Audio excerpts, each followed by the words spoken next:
ఈరోజు ముఖ్య ఉద్దేశం ప్రెస్ మీట్ పెట్టడానికి ముఖ్య ఉద్దేశం ఏమంటే ఆలూరు ఎమ్మెల్యే గిరిపాక్షి గారు కూటమి ప్రభుత్వం పైన అనేక అవాండాలు ఇస్తూ మోసం చేస్తా ఉందని చెప్పి ఆయన అనేక విమర్శలు చేయడం జరిగింది. ఎమ్మెల్యే గారు గుర్తుపెట్టుకోండి, ప్రతిసారి మా కూటమి ప్రభుత్వం పైన అభివృద్ధి చేస్తా ఉంటే వచ్చుకోలేక చంద్రబాబు మీద ఏడవడం అనేది సరిపోయింది. నరేంద్ర మోడీని అంటావు, పవన్ కళ్యాణ్ అంటావు, ఏ క్వశ్చన్తో మాట్లాడుతున్నాం.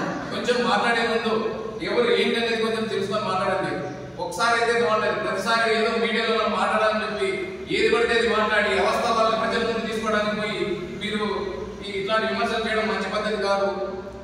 వాల్మీకి కోసం మీరు పాటుపడండి, నేను కూడా దాన్ని స్వాగతిస్తాను. అంతేగాని నేను ముందుకు తీసుకొని పోతా ఉంటే ఆయన చేయడానికి సిద్ధంగా ఉన్నాడు. కుటుంబ ప్రభుత్వం ఏదైతే ఖచ్చితంగా చేసేది మేమే. ఇంతకుముందు అసెంబ్లీలో మొట్టమొదటిగా ముఖ్యమంత్రి పార్లమెంట్ పంపించడం కూడా, బిల్లు పాస్ చేయించడం కూడా నారా చంద్రబాబు